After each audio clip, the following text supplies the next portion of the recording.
बस अभी भी अपशब्द कह रहा। जब व्यक्ति तनाव में आ जाता है तो उसके मुख से अपशब्द निकलता है। मन की कुछ इच्छाएं जब पूरी नहीं होती ना तो व्यक्ति तनाव में आ जाता है।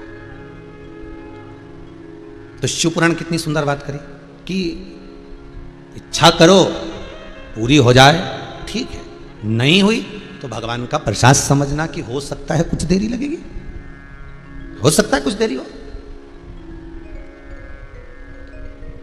हो जाए तो ठीक है, ना होए तो वो भिखारी, वो भिक्षु तनाव में आ गया और अपशब्द कहता कहता अभी संत ने समझाया, गुरु ने समझाया, ज्ञान दिया, पर ज्ञान रहता कितनी देर सब, कितनी देर रहे। ये शिव महापुराण की कथा आप सुन रहे हो, शंकर की कथा का अनुमोदन कर रहे हो, पूरा विश्व शंकर की कथा को सुन रहा है 2 बजे से 5 बजे तक। कोई कोई तो लिख के भेजा है कि ये हमारे पति कथा नहीं सुनते थे, अब तो 1:45 बजे टीवी खोल के बैठ जाते। ये कृपा नहीं तो क्या? तो अगर तुम्हारी चित्त वृत्ति कहीं परमात्मा की कथा में लग रही है, कहीं भगवान की कथा में पहुंच रही है, तो विश्वास मानिएगा कि हो सकता है कथा को श्रवण करने से आप तनाव से मुक्त हो रहे हो।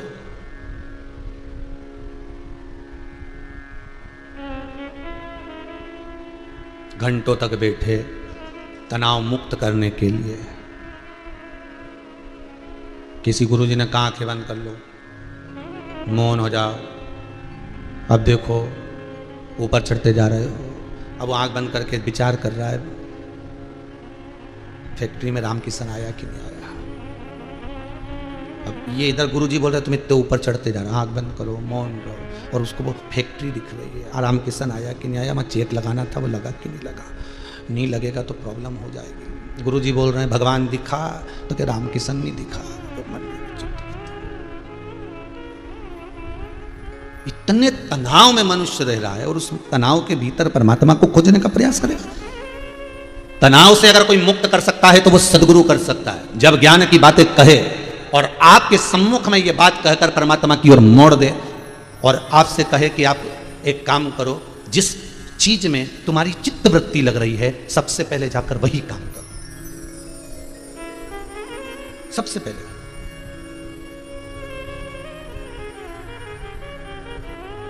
जिसमें तुम्हारी चित्त वृत्ति लग रही है, पहले सबसे पहले वही काम करिए। जाइए, आपका मन है कि आज मैं अपनी फ्रेंड से, अपने दोस्त से बात कर लूं, पहले बात करो।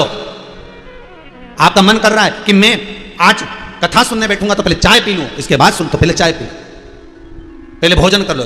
जिसमें तुम्हारी इंद्रियां जा रही है पहले वो कर्म कर लो, और वो कर्म करने के बाद फिर कथा में बैठो, फिर सत्संग में बैठो, फिर स्मरण में बैठो, मन लगेगा। क्योंकि मन ये बड़ा विचित्र घोड़ा है जी, इसमें लगाम लगना बड़ा कठिन है। हर कभी भाग जाता है, हर कभी भी भाग गया। वो भिक्षुक अपने गुरुजी के पास, गुरुदेव बहुत मानता था गुरु को, और गुरुजी के पास जाकर कहा गुरुदेव मेरे मन का एक संशय है, और वो संशय ये भारी है कि मैं जहां जहां गया एक दरवाजे से नहीं मिला तो दूसरे से नहीं मिला तो चौथे से, कहीं से तो मुझे भिक्षा मिली, कहीं से तो मुझे कुछ मिला, पर एक गांव में मैं गया तो उस दिन मुझे कुछ प्राप्त ही नहीं हुआ। खूब अपशब्द कहा मैंने गांव वालों को, खूब आड़ा टेढ़ा कहा गुरुदेव, कुछ मिला ही नहीं। गुरुजी बोले उस गांव के लोगों का नियम था कि एकादशी के दिन वो अन्न का दान नहीं करते थे, और अन्न का दान नहीं करते थे इसलिए तुझे कुछ खाने को नहीं मिला। तू भूखा था, बिलख पड़ा, अपशब्द कहता, तो भूखा था, बिलख पड़ा, अपशब्द कहता। पर उस दिन तूने कुछ नहीं खाया। तुझे मैं धन्यवाद देता हूं, साधुवाद देता हूं, तुझे मैं बहुत बहुत आशीर्वाद देता हूं कि तेरी जिंदगी को 62 वर्ष हो गए, 62 वर्ष में तू एक बार भी कभी एकादशी का व्रत नहीं करा था, पर गांव वालों ने तेरी एकादशी करवा दी। वो गांव के लोगों ने तेरी एकादशी करवा दी, और गांव के लोगों ने जो एकादशी कराई उसका पुण्य, उसका आनंद, उसकी प्रबलता, उसका सुख कितना आनंदित है।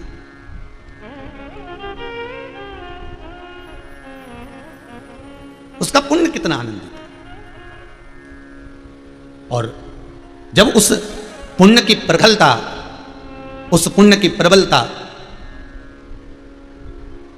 उस पुण्य की श्रेष्ठता जब तेरे खाते में गई, उस पुण्य की प्रबलता जब तेरे पास पहुंची, तो वो पुण्य का आनंद तेरी 7 पीढ़ियों को तार दिया।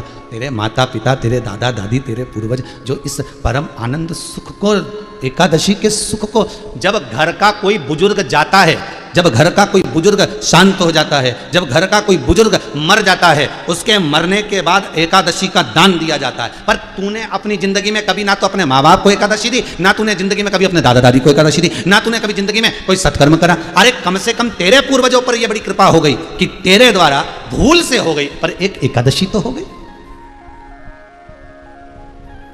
आज 30 वर्षा एकादशी है। कल कथा में कहा था आज इतने लोगों ने एकादशी का व्रत करा, जिनने कभी नहीं रखा उनने भी आज रखा। भले तो कई लोग बोले हम नियम की नहीं करते, हम ये हमेशा नहीं करते, तो क्या एक कर सकते? बिल्कुल करो, जरूरी है। कोई जरूरी है कि ये कोरोना की दवा तुम हर महीने खाओ? अरे बोलो तो जल्दी, जब बीमार पड़े तभी कोरोना की दवाई खाई कि नहीं खाई?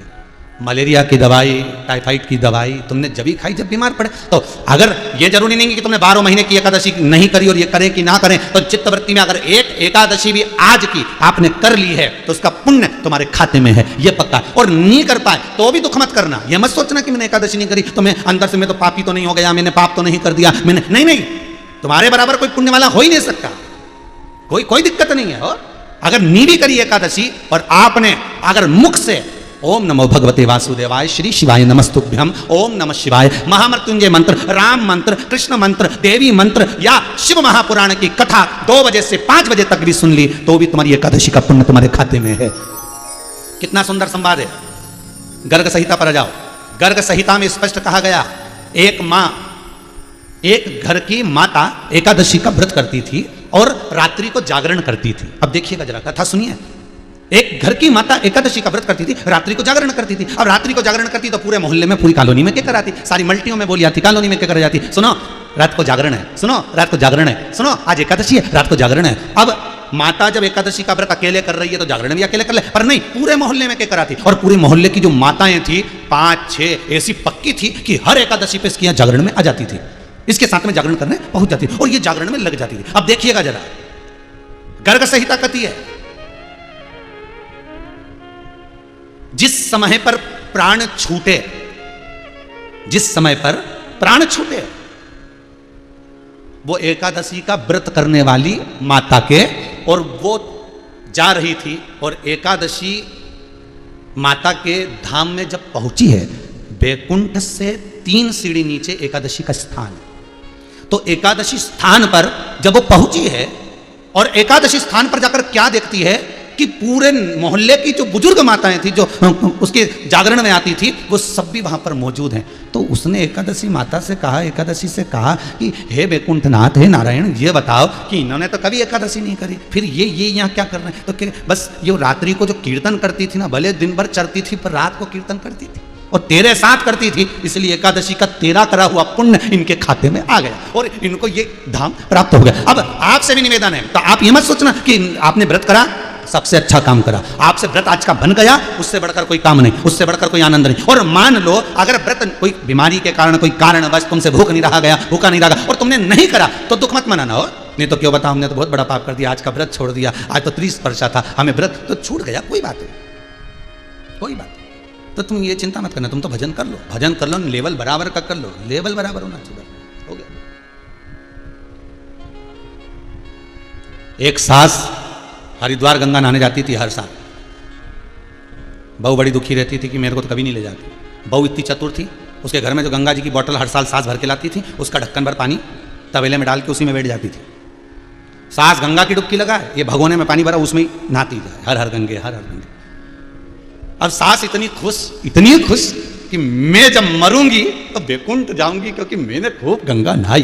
पर इससे पहले कोई कारण हो गया, कोई बीमारी ऐसी हो गई कि बहू को जली गई और बहू गई। इसके बाद जब सास मरी तो सास सबसे पहले जब मरकर ऊपर गई तो इसने बहू को जो बैकुंठ में देखा तो उसको चक्कर आ गए, ये तू कहाँ से आ गई? तूने तो कभी गंगा नहीं नहाई, तूने तो कभी तीर्थ गई नहीं, गंगा नहाई नहीं, फिर तू यहाँ कैसे आ गई? तो बहू बोली तुम गंगा नहाती थी, मैं ढक्कन में गंगा जल भरकर भगोने में डाल के स्नान कर। मन चंगा तो कठोते में गंगा, और मन ही चंगा नहीं तो कठोते। मन अगर श्रेष्ठ है तो तनाव से मुक्त हो। आपकी एकादशी अगर करवा दी गई है तो उस भिखारी को, उस भिक्षुक को गुरु कह रहे हैं, उन गांव वालों को साधुवाद देकर, उन गांव वालों को धन्यवाद देकर, उन गांव वालों को जाकर आशीर्वाद देकर कि तेरे बल पर, तुम्हारे बल पर आज मेरा एकादशी का व्रत हो गया। धन्य है साहब, धन्य। बड़ी कृपा करिए साहब, बड़ी दया करी जो आज हमारे भगवत स्मरण हो गया, भगवत नाम।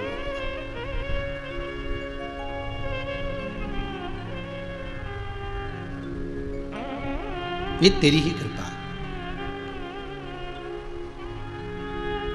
और जब तक तू कृपा ना करे तब तक दुनिया का कोई कार्य नहीं हो सकता, कोई कार्य नहीं। बड़ी कृपा, बड़ी दया, बड़ी करुणा।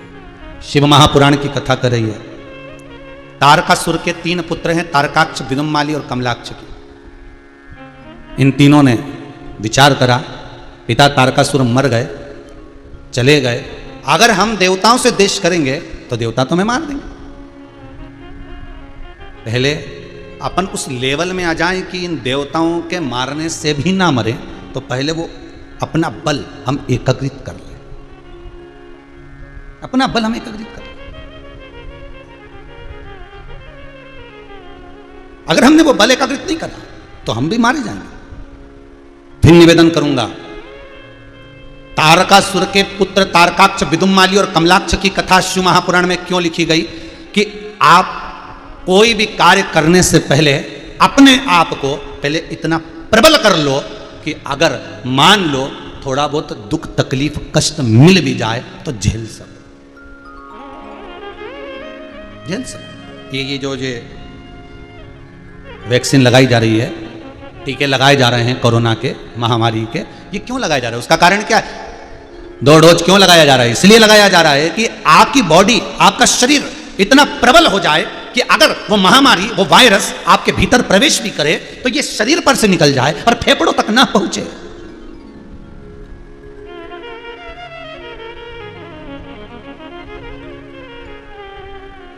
और कई लोग बड़ी बड़ी भ्रांतियों में जी रहे हैं। कई लोगों के मन में आ रहा है, अरे ये टीका लगवाएंगे, ये वैक्सीन लगवाएंगे तो इंतजार कर रहे हैं, अभी इससे और अच्छी आने वाली, और इससे और अच्छी आने वाली है, और रुको, इससे अखबार में रोज पढ़ें और रोज कहीं ना कहीं इससे और अच्छी आने वाली, इससे और अच्छी आने वाली, और अच्छी आने वाली के चक्कर में वायरस घुस गया शरीर में। अब पड़ा हॉस्पिटल में, अब डॉक्टर पूछे डोज लगवाया था, बस लगवाने वाले थे।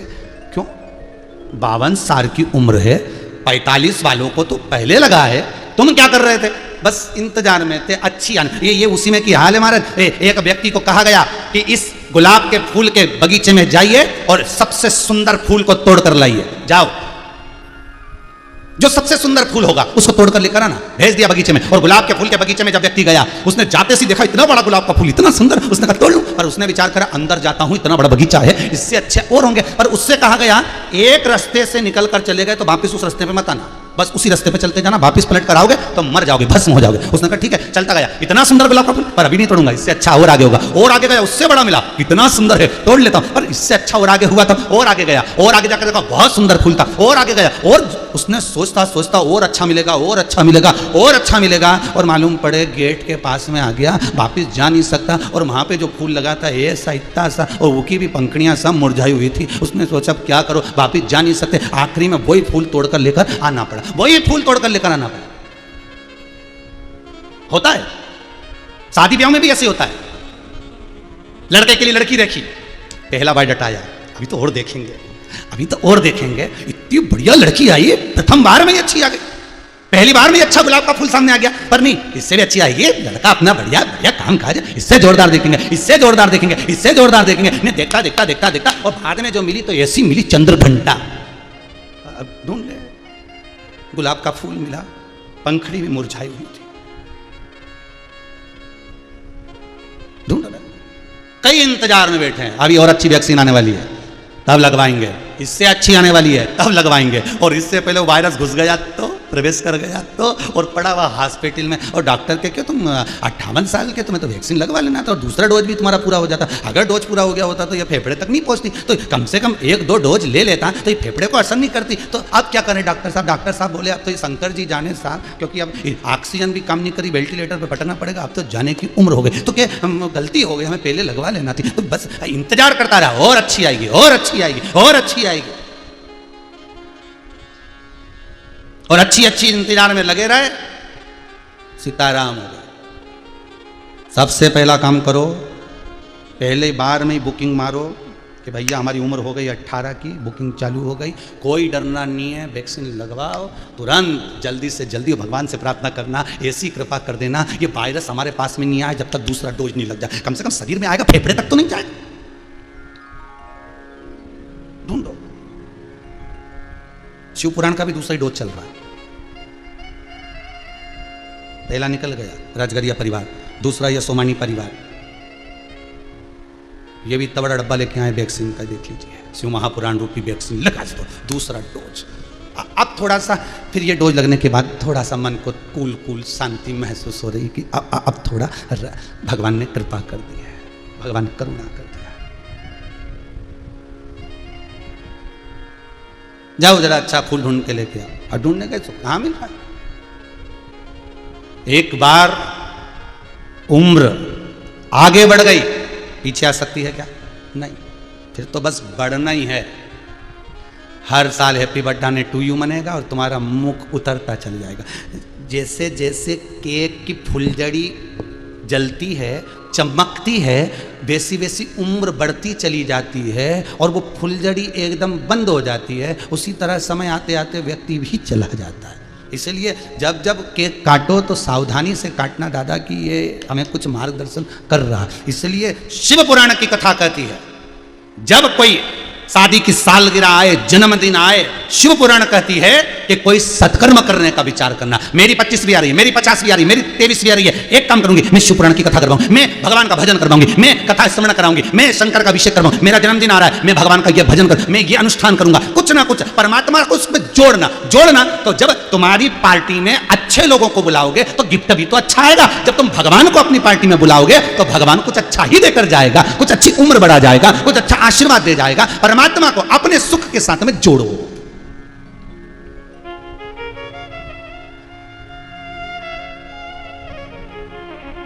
उस परमात्मा को जोड़ने का प्रयास करो।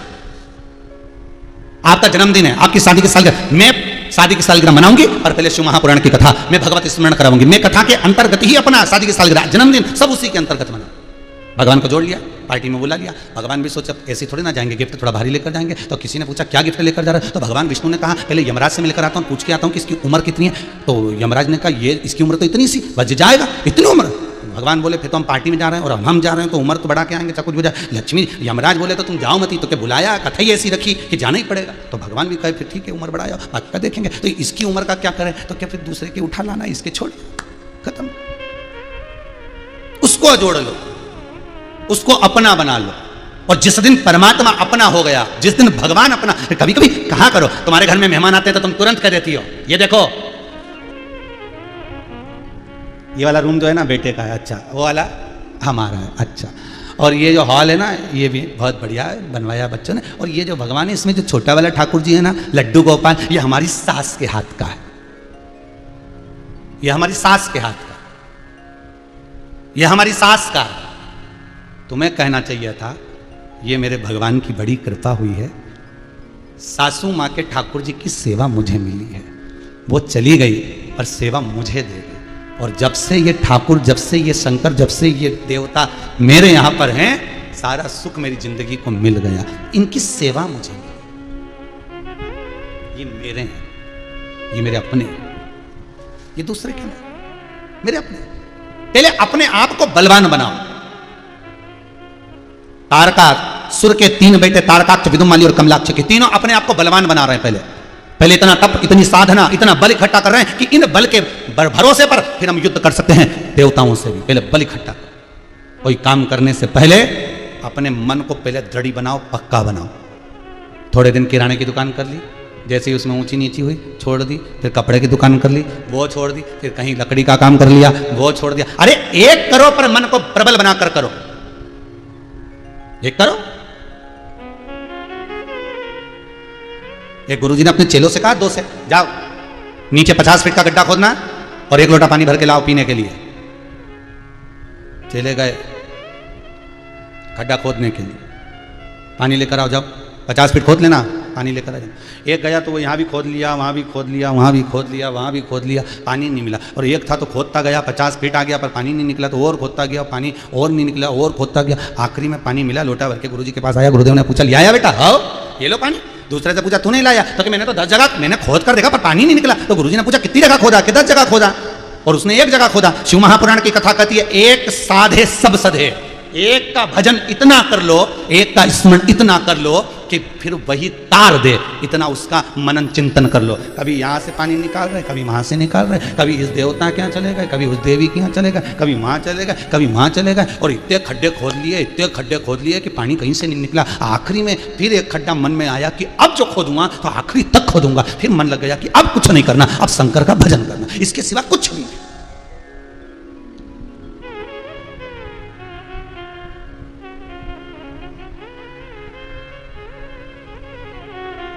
भिवानी से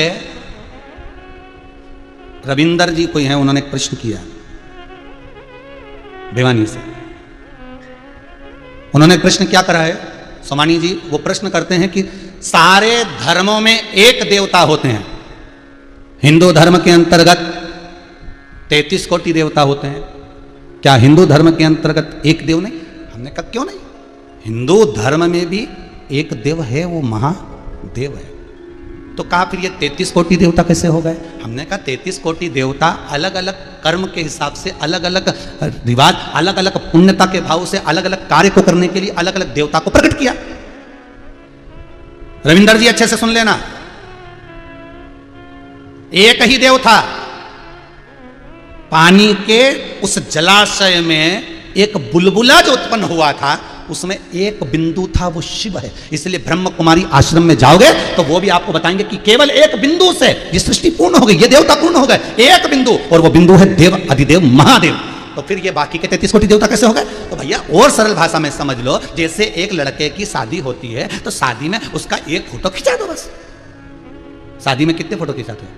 एक फोटो खिंचाओ कि ये दूल्हे का एक फोटो है, साफा मापा बांध ले और जब बढ़िया मोर लगा ले, तुर्री उर्री और बढ़िया कपड़ा पहन ले, तो एक फोटो खिंचा लो। फिर इतनी बड़ी एल्बम बनाने से कौन सा मतलब है? एल्बम क्यों बनवाई? बोलो जल्दी से, इतनी बड़ी एल्बम क्यों बनवाई? तो क्या है, एल्बम तो बनाना पड़े। तो क्या जब एक ही व्यक्ति है तो इतने सारे फोटो क्यों उसके? एक खिंचवा लो बस और एक लगा दो। तो फिर एल्बम क्यों बनाई? तो क्या एल्बम इसलिए बनाई कि जब पहली बार माता पूजन गया तो माता पूजन का फोटो, फिर मंडप हुआ तो मंडप का फोटो, फिर हल्दी लगी तो हल्दी का फोटो, फिर तोरण लगाया तो तोरण का फोटो, फिर माला पिनाई तो माला का फोटो, फिर भांवर हुई तो भांवर का फोटो। तो इतने सारे, तो ये तो अकेला ही ना, उसी का ही फोटो है नहीं, इतने सारे फोटो जो खींचे है तो एक का ही कि और दूसरा आ गया। दूल्हा चेंज होता है क्या?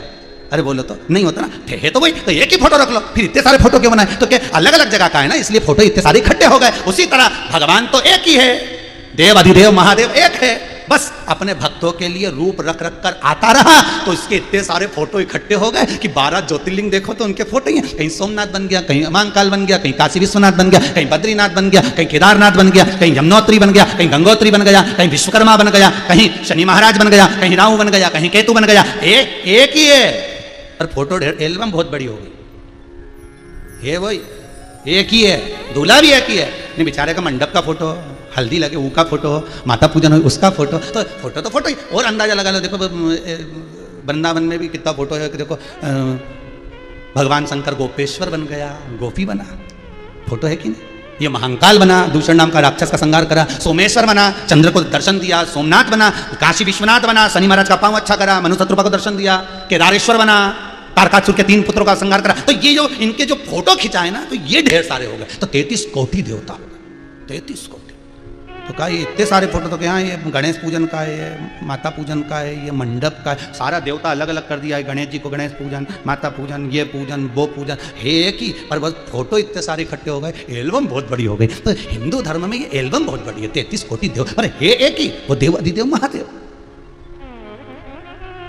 पूछा एक बार, भगवान पार्वती जी की आदत थी, हर पूर्णिमा के दिन, पूनम के दिन पार्वती कहीं भाग जाती थी। पूनम के दिन, पूर्णिमा के दिन पार्वती जी गायब। शंकर जी के बिल्कुल नहीं मालूम कि कहां जा। शंकर जी तो बढ़िया अपनी मस्ती में घोटा लगाया और अपनी मस्ती में धुनी रमा के जो बैठे। अब इनके मालूम ही नहीं पड़ता था कि कहां जाए। हर पूर्णिमा को पार्वती जी गायब हो जाए। अब पार्वती मैया हर पूनम के दिन गायब हो जाए तो बड़ी टेंशन, बड़ी चिंता। आखिर ये जाति का शंकर जी को नहीं मालूम था, बहुत दिन तक नहीं मालूम पड़ा, सालों साल हो गए। शिव जी की मालूम ही नहीं कि पूनम के कहां जाए। अच्छा ऐसा भी नहीं है कि और कोई तिथि को एकादशी को चली जाए, दसवीं को चली जाए, प्रदोष को चली जाए, दूज को चली जाए, चतुर्थी को चली जाए, और जाए भी कौन से दिन? अरे जम के तो बोलो रे, आस्था के सामने बैठे हो, बोलो कौन से दिन जाए? पूनम के दिन ही जाए वो पार्वती, पूनम के दिन चली जाए। अब एक दिन भगवान भोलेनाथ जी आवाज लगाए पार्वती को, गौरा, ए गौरा, अरे ओ गणपति की महातारी, अरे ओ गणेश की अम्मा, कार्तिकेय की माता, सदानंद की माता, पार्वती कहाँ है? वो तो गई पूनम थी, चली गई। शंकर जी के आज गुस्सा आ गया भोलेनाथ जी को, और भोलेनाथ जी के गुस्सा आया, आज आन दे इसका पति तो पति है भाई, हर पूर्णिमा के कहीं जाए तो पूछना तो पड़ेगा नहीं पड़े हैं कि कहाँ के आखिर बात क्या, तो पत्नी को भी बताना पड़ेगा। आज हमारी सहेली की किटी पार्टी थी, कल शीला के यहाँ थी, तो आज बिमला के यहाँ, तो फिर कमला के यहाँ, तो हमें तो किटी पार्टी में जाना, तो यहाँ बताना तो पड़ेगा गई कहाँ थी तू, किस जगह पर गई थी? शंकर जी जैसे ही आई पार्वती, और शिव जी ने पूछ लिया क्यों किन गई थी तू, गई कहाँ थी ये बता, कहाँ गई थी? पार्वती जी बोली बस ऐसे ही चली गई थी। नहीं मेरे को मालूम है, तू 3-4 पूनों देख ली है, 3-4 पूनम पे तू गायब हो जाती है, मैंने देखा तुझे अंदाजा लगा के, तू ये मत सोचा कर कि मैं घोट के नहीं चकाचक हो।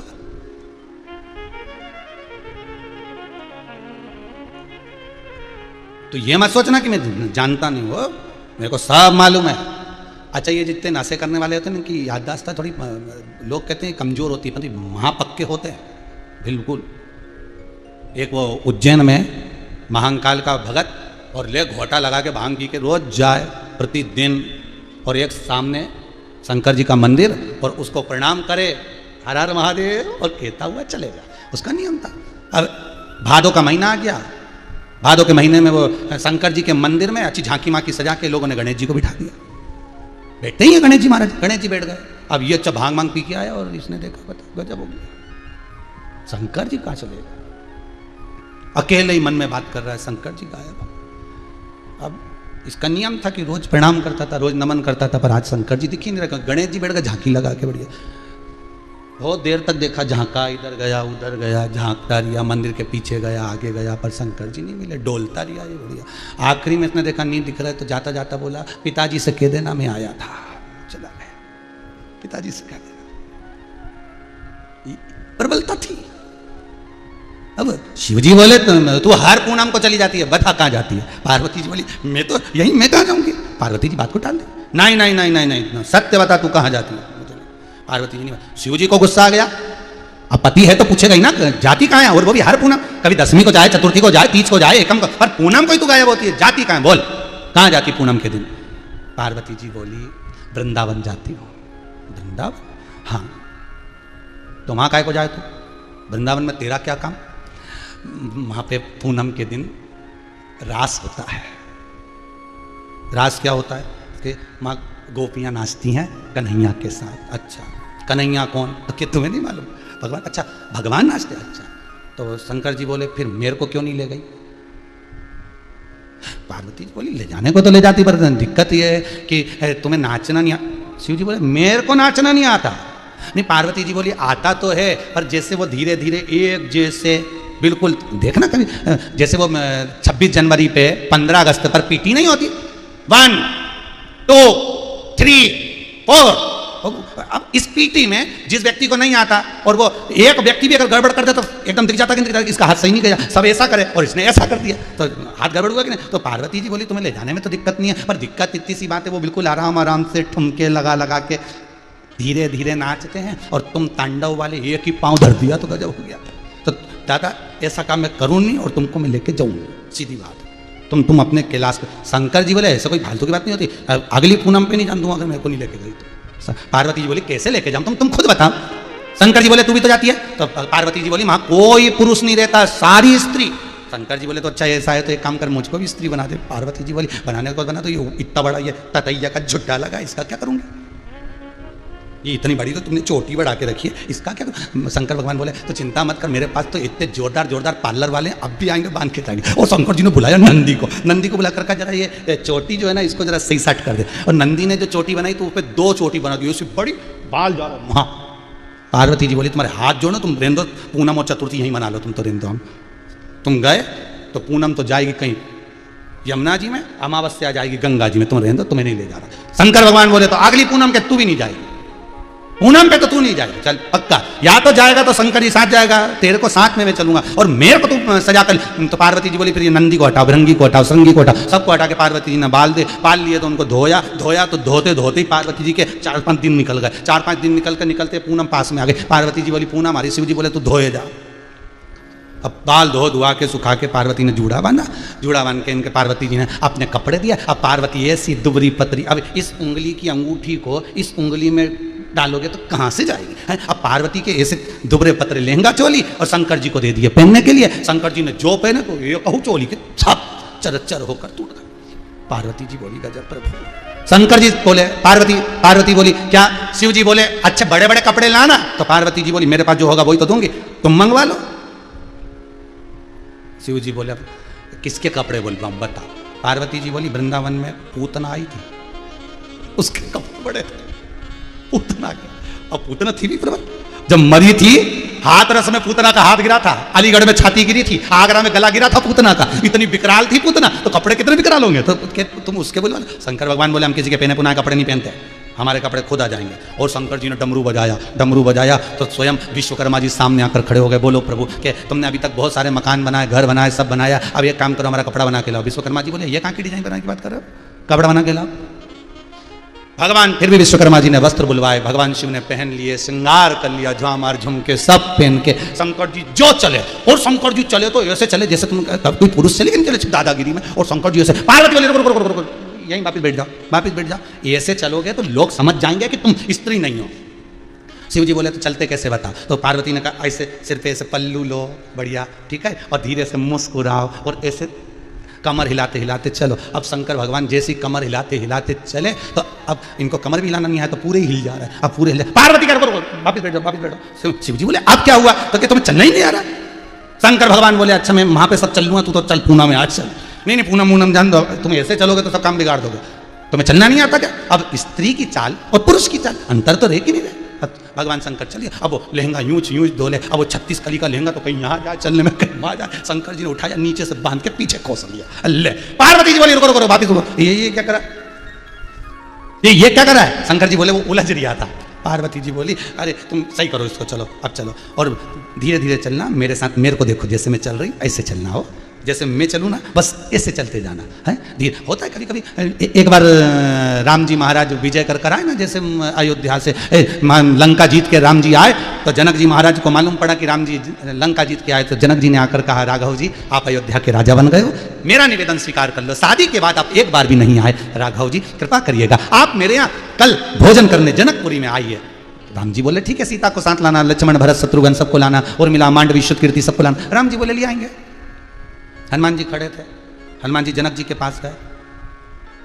हम जनक जी बोले काम करना, हनुमान को भी लेकर आना। इतने में वहीं पास में सुग्रीव अंगद सब खड़े थे, बानर, वो भी बोले हम भी तो, हमारे कारण तो विजय मिली। तो जनक जी बोले इन सबको ले आना हो। अब राम जी के चिंता इस बात की लग गई कि इनको खाना पीना तो आता ही नहीं है। तो राम जी ने तुरंत हनुमान को बुलाया, हनुमान इधर आ। हनुमान जी बोले बोलो प्रभु कल मेरे ससुराल में जीमने जाना है, शांति से जीमना, इज्जत से जीमना, फालतू के लफड़े नहीं होना, अच्छे से बैठ के खाना।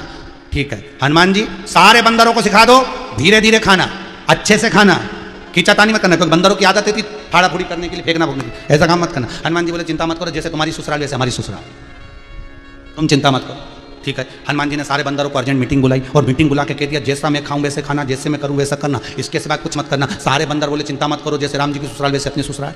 चलो सब पहुंच गए, इधर राम लक्ष्मण भरत शत्रुघ्न सब बैठ गए, और मिला मांडवी कीर्ति भोजन लेने चली गई। इधर हनुमान जी सुग्रीव और सारे वानर बैठ गए, चांदी की थाली सोने के कटोरे, भोजन लग कर आ गया।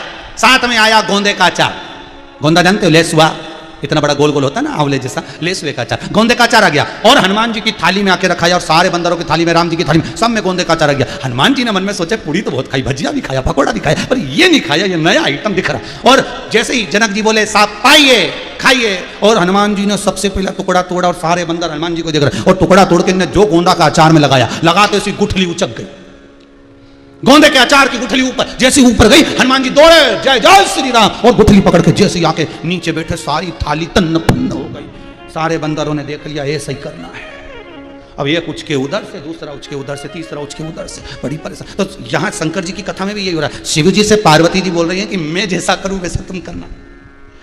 शंकर जी को इतनी हंसी आ रही, शंकर जी मन में सोचे एक बार हमारे साथ यही करने के चक्कर में गड़बड़ी हो गई थी जनक जी के, और अब ये बोल रही कि जैसा मैं करूं वैसा करना। हाँ ठीक है, इतना घूंघट डाल दिया, और घूंघट डालकर जो वृंदावन में पहुंचे शिव और पार्वती, पूनम की रात्रि रास प्रारंभ हुआ। शंकर जी इतना सुंदर रास कर रहे थे, कदम से कदम मिलाकर चल रहे थे, पर थोड़ी देर तक तो चले, और उसके बाद जब ये पूरे रम गए, पूरे रम गए, और रमने के बाद जो दो चार पांव पटके इनमें, पार्वती जी धीरे से बाजू में आके बोली, धीरे गोपी जैसे। शिव जी बोले गड़बड़ी हो रही क्या, पांव बहुत तेज तेज पटक रहे हो, रास गरबे में जरा धीरे धीरे। शंकर जी ने जो पटका, एक हाथ इधर से लेके इधर घुमा ही रहे थे, तो इधर वाली 3-4 पटक दी उधर, और उधर वाली पटक दी उधर। पार्वती शंकरैया समझ गए कोई अलग से आया है, कोई अलग से आया है, जरूर कोई बदल गया है, कोई बदला हुआ दिखा। कन्हैया ने पूछा कौन हो गोपी? गोपी तो पल्लू खींच ली तक घूम गई। कन्हैया बोले मुख तो दिखाओ, हो कौन? शंकर जी अंदर से बोले हम तो इनकी सहेली हैं। कन्हैया ने जो मां जगत जननी जगदम्बा को देखा, उनकी बड़ी सी बिंदी और नाक की नथनी से पहचान कर कन्हैया हाथ जोड़ लिया, मां आप यहाँ? पार्वती मैया आप यहाँ? पार्वती जी खिलखिलाकर हंसी और इशारा कर दिया, ये भी है साथ में, अकेली नहीं, ये भी साथ है। कन्हैया जी बोले पांव की धाक से समझ गए थे, जो ब्रेक डांस वाला होता है ना, वो कथक नहीं कर पाता है, क्योंकि उसकी आदत बड़ी रहती है ब्रेक डांस करने की। उसको कथक कराओगे तो आएगा क्या? हम समझ गए, इसलिए लेकर मैं आई। पार्वती से बोले मैं भी चलूंगा तेरे साथ में, तेरे साथ में। राधा संग श्याम नाचे, मैं भी नाचूंगा तेरे साथ में, तेरे साथ में। अरे ब्रज में रास रचा है भारी, हमको दिखा दो प्यारी, ब्रज में आ गए, ब्रज में आ गए। एक दिन वो भोले भंडारी, कर सुंदर नारी, ब्रज में आ गए, ब्रज में आ गए। एक दिन वो भोले भंडारी, बन के सुंदर नारी, ब्रज में आ गए, ब्रज में आ गए। एक दिन वो भोले भंडारी, बनकर सुंदर नारी, ब्रज में आ गए हैं, ब्रज में आ गए हैं।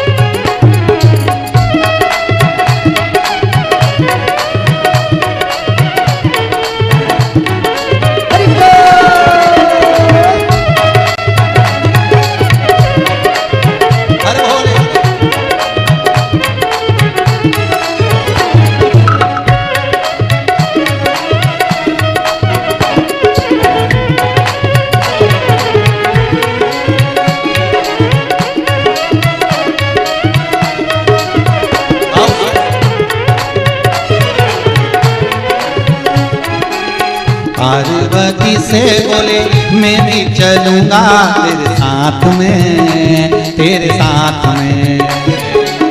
पार्वती से बोले मैं भी चलूंगा तेरे साथ में, तेरे साथ में। राधा संग श्याम नाचे, मैं भी नाचूंगा तेरे साथ में, तेरे साथ में। राधा संग श्याम नाचे, मैं भी नाचूंगा तेरे साथ में, तेरे साथ में। ओ ब्रज में रास रचा है भारी, हमको दिखा दो ब्रज में आ गए, ब्रज में आ गए। एक दिन वो भोले भंडारी बनकर सुंदर नारी विरज में आ गए हैं, विरज में आ गए हैं।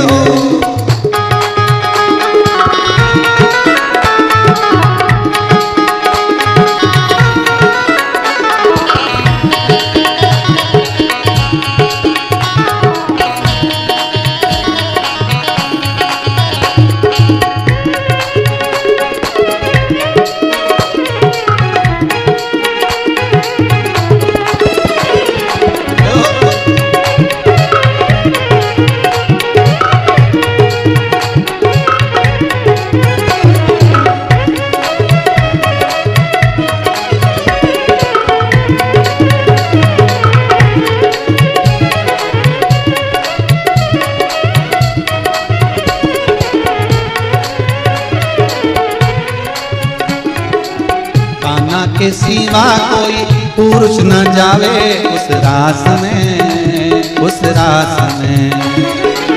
कान्हा के सिवा कोई पुरुष न जाए उस रास में, उस रास में। ऐसा बताना मुझे मेरी सहेली मेरे साथ में, मेरे साथ में। ऐसा बताना मुझे मेरी सहेली मेरे साथ में, मेरे साथ में। ओ बांध के चूड़ा पहन के साड़ी चाल चले मतवा विरज में आ गए, विरज में आ गए। बांध के चूड़ा पहन के साड़ी चाल चले मतवा विरज में आ गए हैं, विरज में आ गए हैं। एक दिन वो भोले भंडारी बनकर सुंदर नारी विरज में आ गए, विरज में आ गए। एक दिन वो भोला भंडारी बनकर सुंदर नारी विरज में आ गए हैं, विरज में आ गए हैं। बांध के जोड़ा पहन के साड़ी चाल चले मतवाल विरज में आ गए, विरज में आ गए। बांध के जोड़ा पहन के साड़ी चाल चले मतवाल विरज में आ गए हैं, विरज में आ गए हैं। शिव जी को भगवान कृष्ण पहचान लिए। शंकर जी गोपी का रूप रख कर गए थे, इसलिए भगवान का नाम गोपेश्वर पड़ गया। अब देखिए, है तो वही शंकर। जितने लोग कथा सुन रहे हो ध्यान से सुनिएगा, है वो एक ही शिव, वही सोमनाथ, वही महाकाल, वही विश्वनाथ, वही केदारेश्वर, वही भीमाशंकर, वही नागेश्वर, वही हर जगह पर रहने वाला मेरा मल्लिका अर्जुन हो, चाहे गोपेश्वर हो, चाहे भूतेश्वर हो, है वो एक ही। कभी नारायण बन गया, कभी ब्रह्मा बन गए, कभी इंद्र बन गए, कभी जलदेव, कभी वरुण देव, कभी गरुण देव। ये है एक ही दूल्हा, पर फोटो अलग अलग जगह के हैं, इसलिए एल्बम बड़ी हो गई है। नहीं तो है तो एक ही, और वो देव अधिदेव महादेव है, वो कोई दूसरा नहीं है, एक ही है। दूल्हा एक ही है, बस फोटो अलग अलग जगह के, मंडप के, माता पूजन के, हल्दी के, इसके। उसी तरह देवता एक ही है, बस। जो अमृत पिए देव, जो विष पिए वो महादेव। जगत का बाप है, जगत का पिता। साधारण है क्या? अकाल मृत्यु वो मरे, जो काम करे चंडाल का, काल उसका क्या बिगाड़े, जो भक्त हो महाकाल का। शंकर की आराधना करने वाला, शिव की स्तुति करने वाला, शंकर का अनुमोदन करने वाला, उसको अगर एक बार प्राप्त कर लिया, फिर दुनिया में सारे कष्ट, सारे रोग, बीमारी, तकलीफ सब दूर। अभी 3 दिन पहले किसी एक व्यक्ति को अटैक आया, उसका फोटो होगा समीर जी के पास में, हॉस्पिटल से फोटो भेजा। कथा सुन रहा था, स्मरण करते करते अटैक आ गया। बच्चे परेशान हो गए, डॉक्टर के लेकर गए कि एकदम पिता गिर गए, और मालूम पड़ा कि उनकी सांसें जा चुकी थी। सबने कहा तो ये गए, पर फिर भी हारे नहीं। कथा सुनते हुए बाप मोबाइल पर कथा सुन रहा था, बस गिर गया, चक्कर खाए नीचे, तुरंत बच्चे लेके भागे और ले जाकर सीधे हॉस्पिटल में जब दिया तो क्या देखते हैं श्वास चल तो अभी कमी रही है, कुछ ऐसा नहीं है कि निपट गए, फिर भी देखें। और जो पंप आदि दिया, पर कथा नहीं छूटी। कथा उनके सिराने पे जहां भी पंप दे रहे थे वहीं चलती रही, और वो व्यक्ति आज अच्छा हो गया, और कथा कोई चीज की जरूरत नहीं पड़ी, और अटैक से भी बच गया। उसका फोटो भेजा उसने, उनके बच्चों ने। समीर जी के पास हो तो आस्था चैनल पर दिखाओ, हॉस्पिटल में बैठ, और अभी भी कथा नहीं छोड़ रहा, 1 सेकंड की ना छूटे। शंभु है, शंकर है, स्मरण।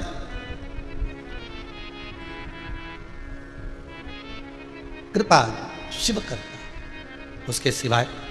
श्री शिवाय नमस्तुभ्यम, इस जप से हम आपको क्या, जितने लोग कथा सुन रहे हो आस्था चैनल पर, जितने मोबाइल पर सुन रहे हो और सोमानी परिवार सूरत में सुन रहा है, हम इनको क्या कहें। आप लोगों को अगर कभी व्हाट्सअप के सारे मैसेज पढ़ने के लिए दें तो आप पढ़ते रहोगे दिन रात कि हमने ये करा था, हमको ये फल मिल गया, हमने ये कथा सुनी, उसमें हमने ऐसा अनुष्ठान किया, हमें ये फल मिल गया।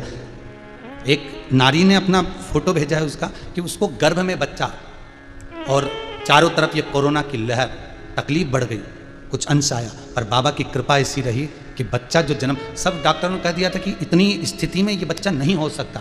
शंकर की कथा सुनकर,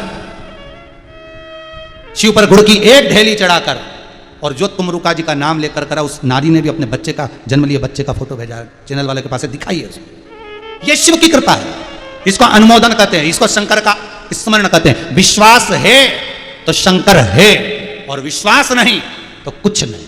मानो तो मैं गंगा मां हूं, ना मानो तो बहता पानी। आज सारे दुनिया भर के लोग, अलग अलग प्रदेशों के अलग अलग जिलों के लोग अपने अपने अखबारों में, न्यूज़ों में डालते जा रहे हैं, कथा सुनिए, 2 से 5 सुनिए, ये अमृत तत्व है, ये वो अमृत है जो फिर नहीं मिलेगा, ग्रहण कर लो। इतने अखबारों में, ओके, एक प्रदेश से मतलब नहीं, कई प्रदेशों में, कई जिलों में, कई क्षेत्रों में कथा चल रही है। अब कथा चल रही है कुबेरेश्वर धाम में, ऑनलाइन चल रही है, सोमानी परिवार करवा रहा है, पर हर जगह जगह लोग उसको प्रसारित कर। 2 बजे से कथा आती है, जरूर सुनना, वो अमृत तुल्य, आनंद तुल्य, उसका आनंद ही दूसरा, उसका तत्व ही दूसरा। सुनो, ये वो अमृत है, साहब पी लो इसको। हम फिर कह रहे हैं, एक बार जिसने शिव महापुराण की कथा को ग्रहण कर लिया, छूटती नहीं है साहब। एक कथा सुन ली राजगरिया परिवार की, दूसरी सोमानी जी की सुनी, फिर कोई भगत खड़ा होगा, फिर सुनने को मौका मिल जाए। कथा रसतत्व में, जैसे उदर की तृप्ति के लिए भोजन जरूरी है, तो आत्मा की तृप्ति के लिए शिव महापुराण बहुत जरूरी है। तनाव से मुक्त होने के लिए, संसार के इस प्रपंच से छूटने के लिए शंकर का अनुमोदन करिए। कोई कहता है, रविंद्र जी ने कहा कि बहुत सारे देवी देवता एक है, पर उसके फोटो अनेक हैं। कभी नारायण बन गया, कभी हरि विठल बन गया, कभी सोमनाथ बन गया, कभी बद्रीनाथ बन गया, कभी केदारेश्वर बन गया, कभी यमुनोत्री, कभी गंगोत्री। ये उसके फोटो है साथ। जिसको जो फोटो अच्छा लगा उसने दिल में उतार लिया, जिसकी जहां लगन लगी उसने उसको स्वीकार लिया। अपने भक्तों के लिए भगवान रूप रख रख कर आता रहा है, अपने भक्तों के लिए। इसलिए हिंदू धर्म पर गर्व होना चाहिए कि हिंदू धर्म का देवता रूप रख रख कर अपने भक्तों के लिए दौड़ दौड़ कर आता है। और धर्म का देवता कौन सा दौड़ कर आता है? कभी कोई प्रमाण दे दे कि उनका देवता ये दौड़ कर आया? और हिंदू धर्म का देवता, मेरा विश्वनाथ, मेरा शंभु, मेरा नारायण, मेरा शंकर, मेरा त्रिलोकी का नाथ, मेरा राम, मेरा कृष्ण, अपने भक्तों के लिए ना जाने कितने रूप रख कर आ गया। कभी मीरा के लिए गिरधर बनकर, कभी नरसिंह मेहता के लिए नानी बाई का मायरा भरने के लिए, कभी रामकृष्ण परमहंस के लिए जगदम्बा बनकर, अपने भक्तों के लिए संत तुकाराम के लिए हरि विठल बनकर, ना जाने कितने रूप रखकर मेरा भगवान प्रकट हो जाता है अपने भक्त के लिए। और यह केवल हिंदू धर्म में हो सकता है। वो धर्म का देवता भी रूप अपने भक्तों के लिए रखता। किसी और धर्म में कोई नहीं आया, कोई प्रकट ही नहीं हुआ, कोई जन्मा ही नहीं, प्रकट होकर ही नहीं आया, बस वो एक ही आया, बार बार रूप रख रख कर आया, बार बार वो रूप रखता है। उसको पहचानने के नेत्र चाहिए। वो तुम्हारे सामने भी होगा तो तुम पहचान नहीं सकते, पहचान नहीं सकते।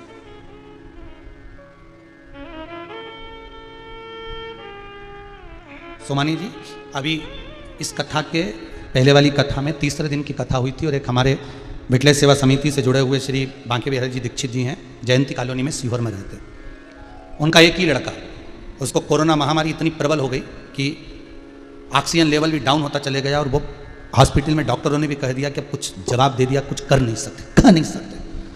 हमारा नियम है, गौशाला से हम जब घर पहुँचे रात्रि को, बहुत देर थे वो दरवाजे के बाहर, ओटले पर, घर के बाहर इंतजार कर रहे थे।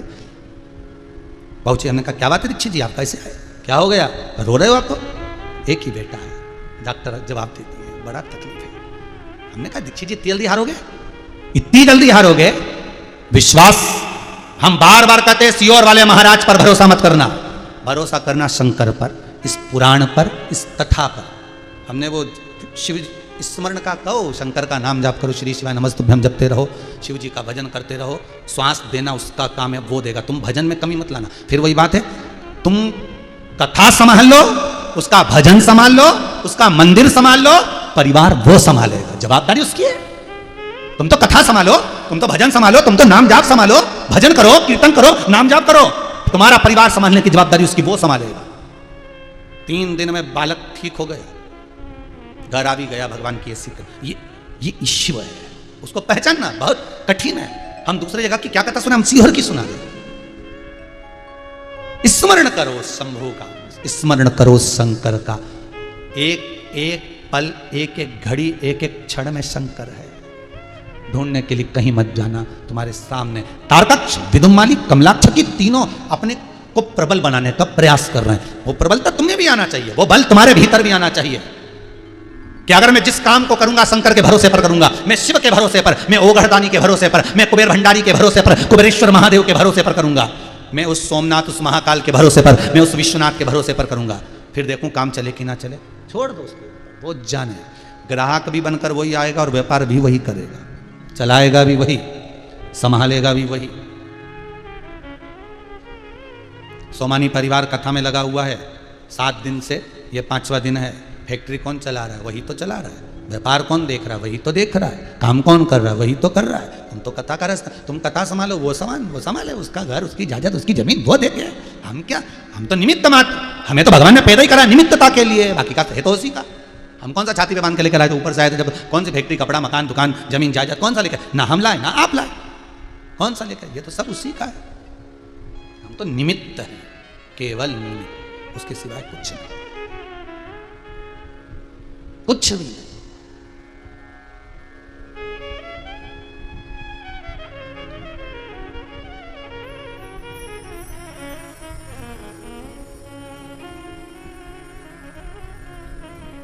एक मंत्री जी के साथ फोटो खिंचाकर एक कार्यकर्ता कितना खुश होता है, कितना खुश कि ये मंत्री जी के साथ मेरा फोटो है। स्टेटस पे लगाएगा, व्हाट्सएप पे डालेगा, फेसबुक पे लगाएगा, मैं इस मंत्री को पहचानता हूं, ये मंत्री से मेरा कनेक्ट है, ये मंत्री मुझे जानता है, मैं इनको जानता हूं। इतनी पहचान पर इतना अहंकार, इतनी अकड़ कि मैं उस मंत्री को जानता हूं, मेरे साथ में फोटो खिंचवाया, मेरे साथ बैठकर खाना खाया, मेरे साथ रहा, मैं उसके साथ इतने घंटे गाड़ी में गया। एक मंत्री पर तुम्हें इतना अहंकार कि बताओ, गजब। और उस मंत्री ने तुझे कुछ नहीं दिया और तूने उसको कुछ नहीं दिया, तो मैं अपने शंभू पर अहंकार क्यों ना करूं, जिसने मुझे पूरी जिंदगी दी है, जिसने मुझे श्वासें दी है, जिसने मुझे धड़कने दी है, जिसने मुझे जन्म दिया है, मृत्यु लोक में पैदा कर भेजा है, जो मुझे अन्न दे रहा है, जो मुझे संभाल रहा है। अगर आप मंत्री के साथ फोटो लगा सकते हो तो मैं मेरे देवाधिदेव महादेव के साथ लगा सकता हूं। मेरा शंकर, मेरी शान, मेरा शंकर, मेरा स्मरण, उसने मुझे जन्म दिया, पैदा करा, और इस भूमंडल पर, तो मैं उसको साधुवाद क्यों ना दूं, मैं उसको धन्यवाद क्यों ना दूं? तेरा ही दिया मैंने खाया पिया है, तेरा शुक्रिया है, तेरा शुक्रिया। ये जायदाद दी है, औलाद दी है, मुसीबत में हर वक्त इमदाद दी है। संभालता वही है। जब दिल से कोई टूटता है, दुनिया के लोग बस कह सकते हैं कि ऐसा ठीक है, पर संभालेगा अंदर से वही, भीतर आ जाएगा। मेरा शंभू, मेरा शंकर अंदर प्रकट हो जाएगा और रोक देगा, संभल जा, चिंता मत कर, मैं हूं, कहीं नहीं जाने दूंगा, डूबने नहीं दूंगा। तू मेरा भजन कर रहा है, मेरी नाव में सवार होकर चल रहा है, तो नाव तो नहीं डूबने दूंगा। तू मुझ पर विश्वास कर, मैं तुझ पर विश्वास करूंगा। तू भजन मत छोड़ना, मैं तुझे नहीं छोड़ूंगा। जपते रहे, जपते रहे। और वो दे तारकाक्ष, विदुमाली, कमलाक्ष की तीनों की प्रबलता इतनी थी, उन्होंने ब्रह्मा जी का तप कर लिया, वर प्राप्त कर लिया। वर मिला क्या? हमारे लिए 3 महल बना दो, 3 नगर बसा दो, 3 पुरियों का निर्माण कर दो, वहां के राजा हम बनकर बैठे। मरे कब? जब तीनों इकट्ठे हों और तीनों के प्राण एक साथ छूटे। अलग अलग नहीं मरे, मरे तो तीनों एक साथ। ब्रह्मा जी बोले तथास्तु। 3 अलग अलग नगर में अलग अलग महल बनाकर अलग अलग नगर में रहने लगे। इतना उपद्रव मचा दिया इनने, इतना उपद्रव मचा दिया कि देवता ना परेशान होकर भगवान शिव के पास गए। भोलेनाथ जी आप ही बचा सकते हो। शंकर जी बोले क्या हुआ, क्या ये बता। ये तीनों रहते हैं अलग अलग नगर में, इनको वर मिला है कि तीनों इकट्ठे होंगे तब मरेंगे, तीनों एक साथ मरना चाहिए। अब एक को मार दो तो वापिस जिंदा हो जाता, 2 को मार दो तो फिर जिंदा हो जाते। मरे तो तीनों एक साथ, और तीनों को मारने के लिए कोई ऐसी रणनीति होना चाहिए कि तीनों मर जाए। तीनों शंकर भगवान में वो आनंद बल है कि भगवान शिव की आरती में भी लिखा है ब्रह्मा विष्णु शिव तीनों तीनों एक, बस कह दिया ये मरा। एक काम करो, तुम 33 कोटि देवता सब पशु बन जाओ, सब पशु बनो। उससे क्या होगा, भागोगे, उनके महल में पहुंचोगे, वो तीनों तुम्हारे डर के मारे बाहर आएंगे, इकट्ठे होंगे, तीनों जब एकत्रित होंगे तब इनको मार दिया जाए। इन तीनों को बाहर लेकर आओ और हम मार देंगे। तीनों को बाहर लाओ।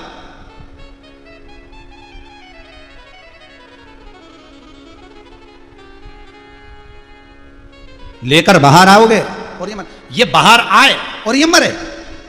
अब ये शिव महापुराण की कथा में कितनी सुंदर बात लिखी कि ये बाहर आए और मरे। तो कोरोना महामारी में तो ये तुम बाहर गए, निपटे, अंदर ही रहो ना, घर में ही रहो,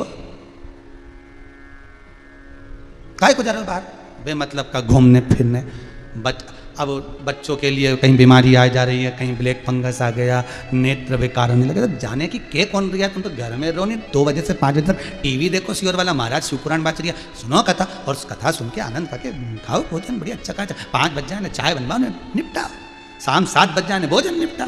8 बजे दूध निपटाए ना, सो सुबह से उठ कर फिर तैयारी, बना लो पोहा। पोहा बने नहीं देते ना, चाय लिया जरा पोहा के ऊपर चाय, निपटा। 11 बजे भोजन तैयार ना, खाओ पियो ना, थोड़ी देर आराम करें, 2 बजे की तैयारी, फिर कथा आने वाली, थोड़ी देर विश्राम करो, फिर महाराज बैठ गया 2 बजे से 5 बजे। फिर कितनी जोरदार व्यवस्था। इसके बाद भी बाहर निकले और कोरोना शरीर में गया, इसलिए शिव पुराण कथा करी। इन तीनों को बाहर लाओ, ये बाहर आएंगे और मरेंगे। तुमसे भी निवेदन है, बिल्कुल मत जाना बाहर। तारका सुर के बेटो जैसी गलती मत करो, तारकाक्ष भिगुमाली और कमलाक्ष की जैसी। देव सारे देवता पशु का रूप धर कर आए और सब इकट्ठे होकर आ रहे और ये बाहर भागे।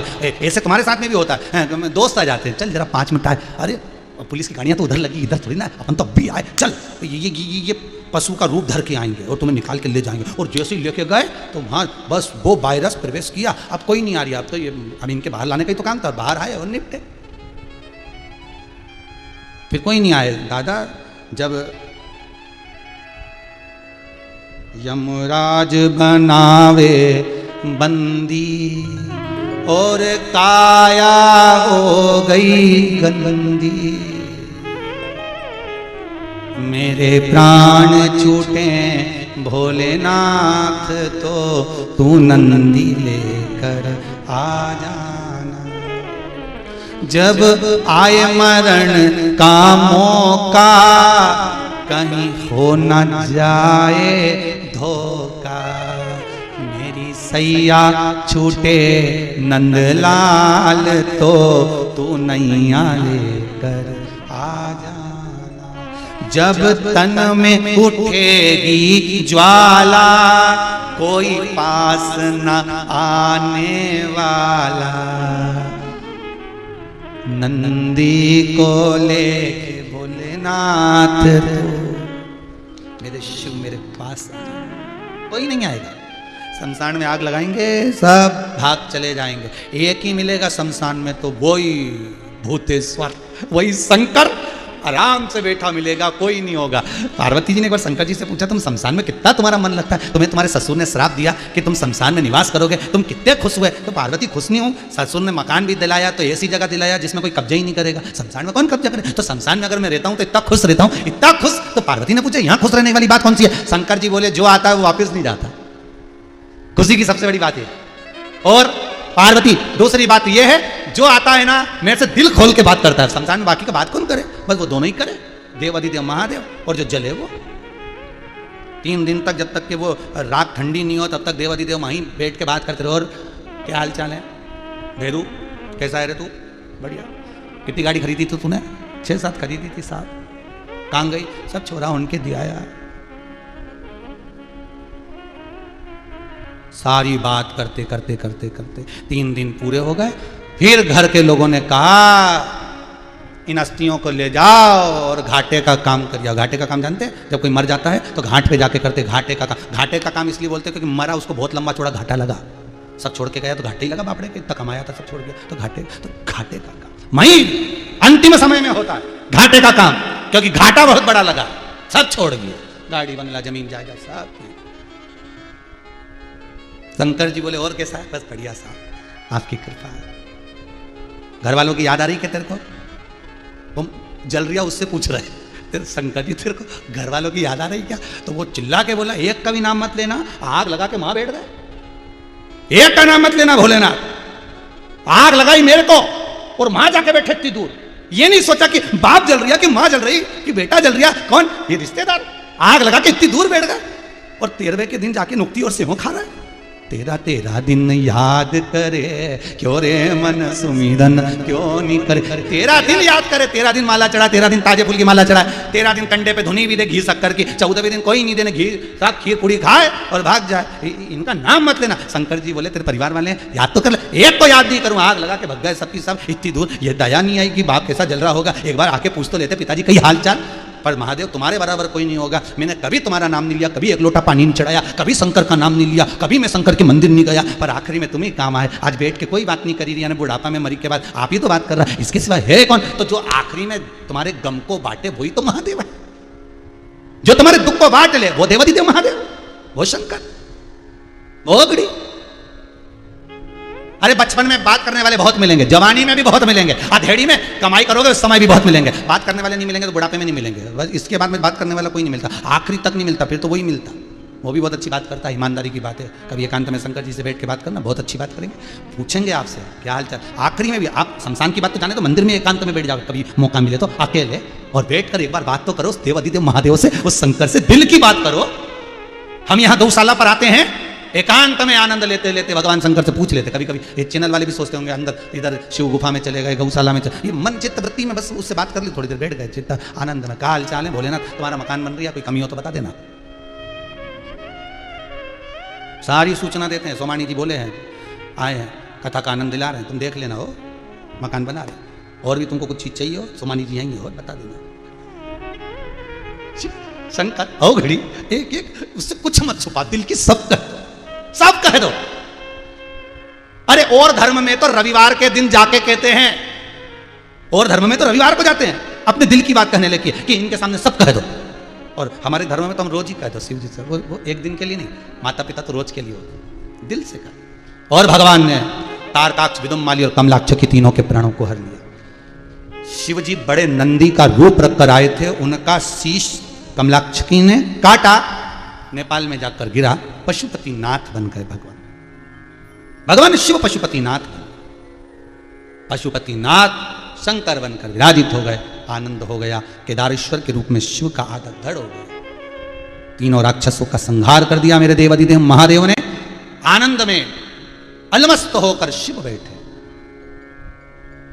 शंकर बैठे। फिर निवेदन, शिव जहां एकांत में हो, शंकर जहां अकेला हो, वहां थोड़ी देर बैठना। अभी तो ये कुबेरेश्वर धाम में किसी को आने की अनुमति नहीं, कोरोना महामारी के कारण, लॉकडाउन के कारण। जब बाबा कृपा कर दे, ये कोरोना महामारी समाप्त हो जाए, लॉकडाउन हट जाए, उसके बाद, और अभी तो बाबा बैठे ही नहीं है, जब बैठे एकांत में तब आपको मौका मिले, और अंदर जाकर जब बाबा के मंदिर में आप एकांत में, तो कुछ क्षण बैठो, कुछ क्षण जब बैठोगे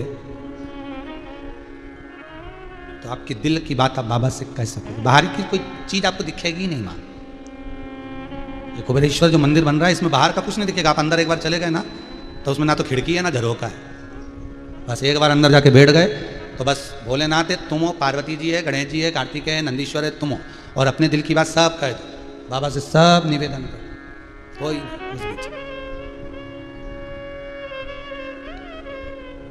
दिल से कहो।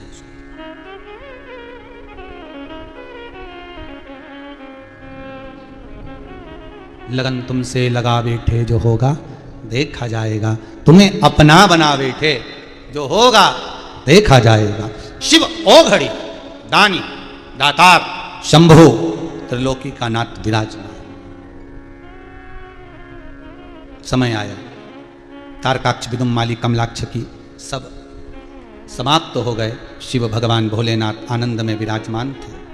समय आता है आगे, देवता और राक्षसों ने मिलकर मंथन किया, और उस मंथन में अमृत जो निकला, उस अमृत को देवता सब बांट रहे हैं। भगवान मोहिनी स्वरूप धारण कर आए, इसीलिए आज की एकादशी है मोहिनी एकादशी। भगवान मोहिनी स्वरूप धारण कर कर जैसे अमृत को कलश को लेकर आए थे और देवताओं को बांटा गया था, उसी में जाकर राहु बैठ गया था। अमृत तो चले गया था, ऐसा नहीं कि अमृत नहीं गया, गया। देखो राक्षस है राहु, पर अमृत गया उसके अंदर, उसके कंठ में, तो उसका एक पुण्य सामने आ गया। जब यह शिव पुराण रूपी अमृत किसी के अंदर जाता है तो उसके पुण्य प्रबल होते हैं। चंद्र दौड़ कर गया था शंकर भगवान के पास में कि राहु मुझे बर्बाद कर देगा, नष्ट कर देगा। शिव जी ने चंद्र को अपने मस्तक पर बिठा लिया, इतने में राहु आ गया। राहु और कहीं नहीं जा सकता था, पर चंद्रदेव के पास राहु दौड़ कर आया। चंद्र को देखकर शिव जी के, शंकर जी ने पूछा क्या हुआ, हुआ क्या, क्यों आया है, क्या कारण है तेरा आने का।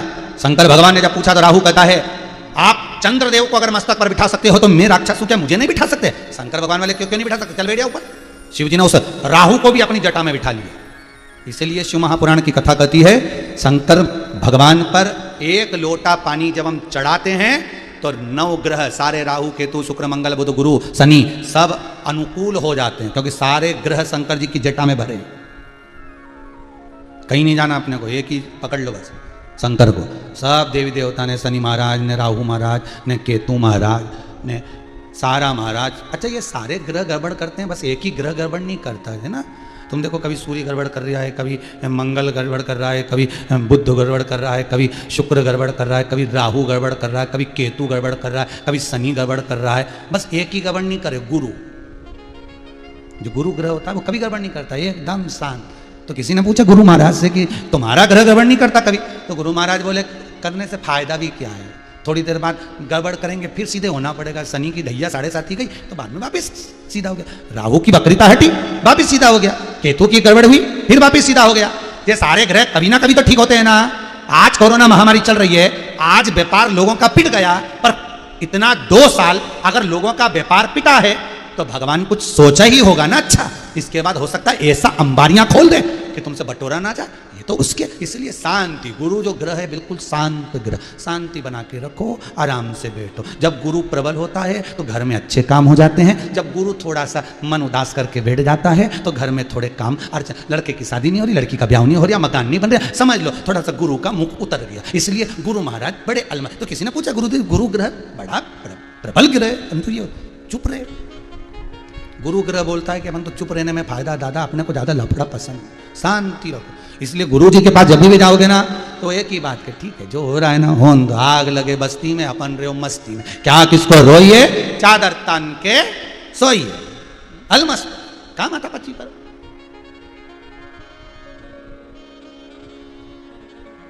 क्या मतलब उससे, शांति में बस। अब राहु बैठ गया, शिव जी राहु को भी अपनी जटा में बिठाए, शंकर राहु को भी अपनी जटा में बिठाए। ऐसा नहीं कि देवता अगर शिव जी की आराधना कर रहे हैं तो राक्षस भी शिव की आराधना कर, राक्षस।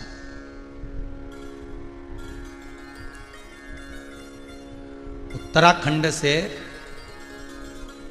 कोई भाई कहाँ मिलने आया था, ध्यान में शायद दुर्गापुर या कहीं कथा में मिलने आया था। वो बोल रहे थे क्या आपने बोला है कि एकांत में जो शिवलिंग है उसका पूजन करो। हम एक जंगल में जाकर, एक शिवलिंग था उस पर कोई पानी नहीं चढ़ाता था, वहाँ कोई जाता नहीं था, बहुत गंदगी थी, हम वहाँ जाकर सफाई कर कर पूजन करने लगे। तो उस व्यक्ति ने शायद अगर वो कथा सुन रहा होगा तो उससे कहेंगे कि कल अपना फोटो और जो लीला वहाँ पर दर्शन करी है उसका फोटो दे। तो उसने बताया कि जब से शंकर पर हमने जल चढ़ाया, वहाँ सफाई कर दी, तब से वहाँ पर एक हाथी आता है और वहाँ बैठकर शंकर का अनुमोदन कर कर चला जाता है। पर वो दिखता नहीं है, परंतु वो जो उसके चरण के चिन्ह और वो जो गंदगी कर कर जाता है वो सब चीज़ें अर्थात उसकी नज़र आती। तो मैं कहूँगा अगर वो कथा दुर्गापुर आए थे वो कथा में, तो अगर वो कभी अपना फोटो जरूर। अपन कहते हैं कि मनुष्य भगवान का भजन कर रहा है, पर शिव महापुराण की कथा कहती है शंकर का अनुमोदन केवल देवता नहीं, शंकर का अनुमोदन केवल मानव नहीं, शंकर का अनुमोदन तो पशु और पक्षी भी करते हैं, पशु और पक्षी भी करते हैं। शिव का अनुमोदन पशु और पक्षी भी कर रहे हैं, वो भी मस्ती में, शिव मस्ती में डूबे। तो ये मोहिनी जो अवतार लिया, देवताओं को बांटा अमृत, राक्षसों को। समुद्र का जो जल निकला था, जो फेन था समुद्र का, जब कलश निकला था, ऊपर ऊपर जो समुद्र का फेन उस अमृत के कलश में भरा गया था, वो इन राक्षसों को पिला दिया, देवताओं को अमृत। राहु ने भी पी लिया। उसकी बुद्धि, राहु ने जैसे ही अमृत पिया थोड़ी सी बुद्धि सवरी और शंकर जी की जटा में जाकर बैठ गया। शिव महापुराण की कथा कहती है एक बार भी अगर आप शंकर की कथा को सुन रहे हो, भगवान का भजन कर रहे हो, शंकर का अनुमोदन कर रहे हो, शिव महापुराण की कथा के रसतत्व में डूबे हुए हो, तो यह पक्का है कि आप शंकर की जटा में जरूर जाकर बैठोगे, अर्थात शिव आपको स्वीकार जरूर करेगा। शंकर स्वीकार कर ले।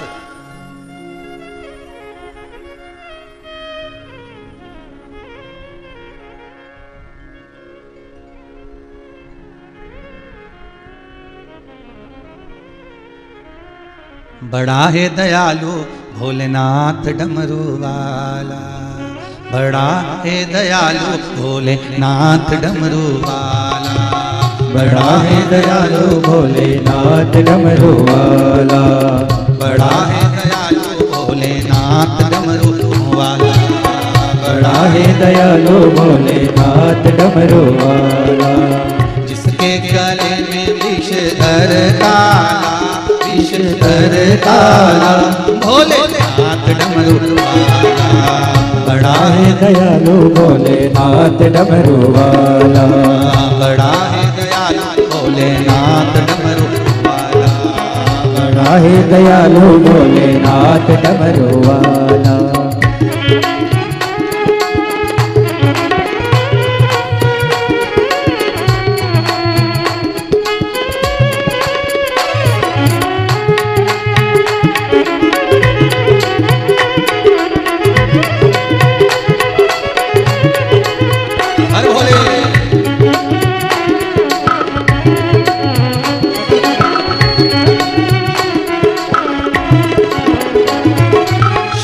डमरू डम डम बोले अगम निगम के वेद ये बोले, शिवा डमरू डम डम बोले अगम निगम के वेद ये बोले, बड़ा है दयालु भोलेनाथ डमरू वाला, बड़ा है दयालु भोलेनाथ डमरू वाला।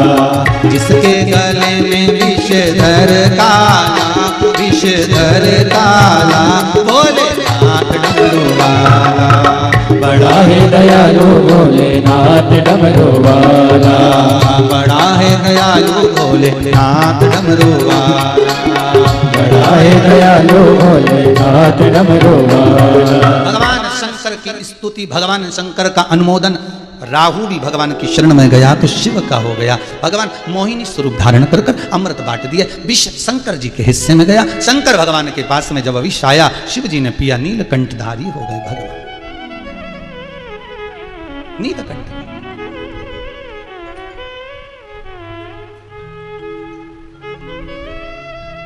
मौका मिले कभी शंकर पर चढ़ी हुई भस्म, कभी मौका मिले आपके हाथ में आ जाए तो उसको कहीं लगाओ मत लगाओ, पर कंठ पर जरूर लगाओ।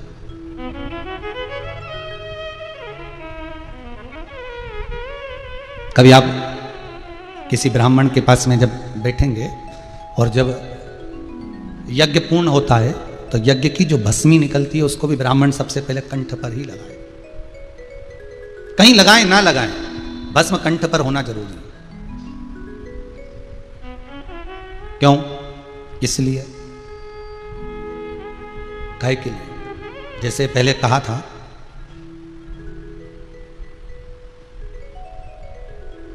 कि गले में अगर सोने की माला रेवे तो उसको देख के चोर आए। कौन आते हैं? जम के बोलो, चोर आते हैं। और मान लो तुमने कहा हम तो सोने की पहनेंगे नहीं, इनके देखने तो चोर आ जाए, तो फिर एक काम करो ना, जूता की माला पहन लो। अरे तो जूता की माला कोई पहने तो क्यों नहीं पहने? तो क्या शर्म आए? जूता की माला कोई पहने? तो सोने की माला पहनो तो चोर आए, जूता की माला पहनो तो जम के तो बोलो रे शर्म आए। तो फिर क्या फूलों की माला पहन लो, तो फूलों की माला पहन लो तो अहंकार आए। किसी किसी की एक आध माला पहना दो और उसके देखा दो चार और पहना दो तो बापड़ा यूं फूल जाए, और माला पहना दो फूलों की तो और फूल जाए, वो तो ज्यादा पहना दो तो फटी जाए, इतनी अहंकार में फट जाए, इतना अहंकार कि मुझे इतनी माला मिली।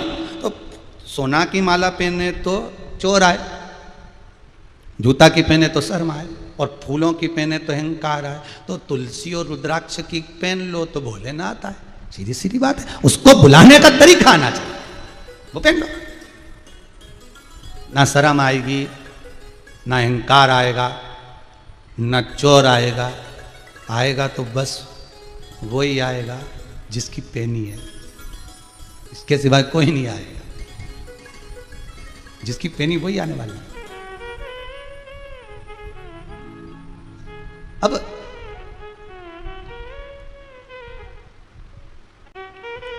कंठ में विष है। शिव महापुराण की कथा कहती है, बाबा की अगर भस्म मिले, या आप कभी शंकर जी पे भस्म चढ़ा रहे हो किसी मंदिर में, शिव जी का अभिषेक के बाद भस्म स्नान अगर आदि करा रहे हैं, वो भस्म अगर मिल जाए तो वो कंठ पर लगे। क्यों? उसका कारण है, कहते हैं मान लो कोई चीज हमने भोजन में ग्रहण करी, कोई चीज हमने पाई और वो शरीर में जाकर विष बना रही है, या उससे कोई बड़ा रोग उत्पन्न हो रहा है, कैंसर जैसी बीमारी भी अगर उत्पन्न हो रही है, या ट्यूमर या कोई अन्य किडनी विडनी कुछ गड़बड़ हो रही है, तो कहते हैं शंकर की भस्म कंठ पर लगा ली जाती है। जो मुख में राल बनती है, शंकर की भस्म लगा हुआ कंठ जब राल बनाता है मुख के अंदर, जो थूक बनता है राल बनती है, जो जल बनता है इन जिह्वा के द्वारा, वो जल दिन रात जब हृदय के अंदर शरीर के अंदर जाता है तो वो औषधि बना देता है, जिससे कोई बड़ी बीमारी नहीं होती, बीमारी कट जाती है, बीमारी समाप्त हो जाती है। हो गई बड़ी बीमारी तो आप भस्म लगाओ, कंठ पर भस्म लगाना चालू करो और फिर जांच कराओ, फिर चेकअप करवाओ, फिर भले आपकी रिपोर्ट कहीं पर भी जाए, पर कंठ पर भस्म लगाओ। कंठ पर भस्म। एक बेटी ने प्रश्न करा है कहीं मंडी दीपादिक से, तो उसने कहा है गुरुजी गले में कुछ प्रॉब्लम हो रही है, कहीं कुछ गांठ हो रही है कहीं, तो मेरा निवेदन रहेगा कुछ दिन बाबा की भस्म बुलवा ले, महाकाल राजा की, काशी विश्वनाथ की भस्म बुलवा, और उस भस्म को आप जल में चाहो तो गीला कर लो, चाहो तो गंगा जल अगर हो तुम्हारे घर में तो उसमें गीला कर कर बाबा की भस्म को हथेली पर लेकर उसको कंठ पर, जहां प्रॉब्लम जहां, तो वहां त्रिपुंड बना ले कि मेरा शंकर मेरे कंठ पर बैठा है, अब औषधि वो देगा, अब औषधि वो देगा।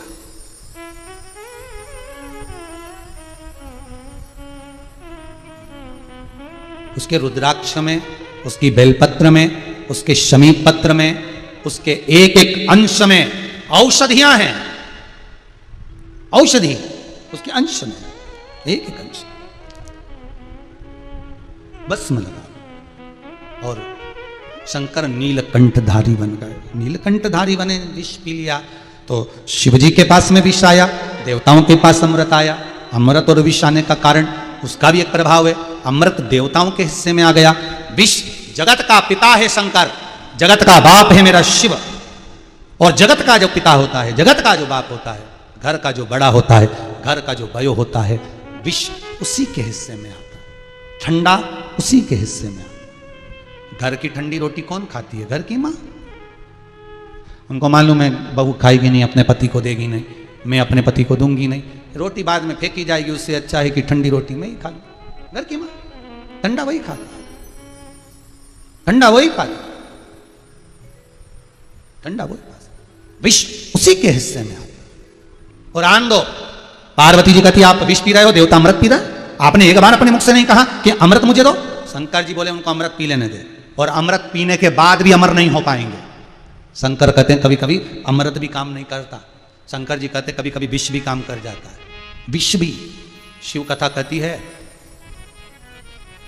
गुरु के हाथ की पड़ी हुई छड़ी, डंडा, थप्पड़ और वाणी विष जैसी होती है पर अमृत जैसा काम कर जाती है।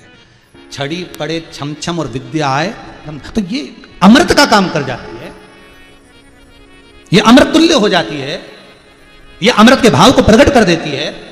तो फिर क्यों ना शिव कह रहे हैं मेरे कंठ में जो विष भरा है ये अमृत तत्व है, ये कोई साधारण नहीं। ये देवता अमृत पिए तो हमारे भाग्य में जो मिला होगा हम वो पिएंगे, और पिएंगे तो उसका सुख ही दूसरा होगा, उसका सुख दूसरा होगा।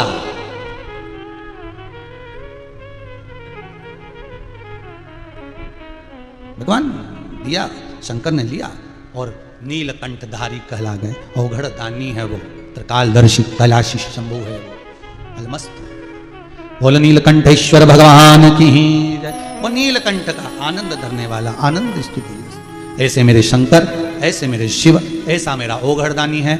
सोमानी परिवार द्वारा सूरत गुजरात में रहते हुए बड़े भाव और भक्ति से शिव महापुराण की कथा जो इस पावन आनंद के साथ चल रही है। आज त्रिस्पर्शा एकादशी, आप लोग जो भोजन भंडारे के लिए दान दिए, सैयादान, गौदान के लिए और मंदिर निर्माण आदि में जो आपने सहयोग दिया, बाबा भोलेनाथ आपके लिए कुबेर के खजाने खोल कर रखे।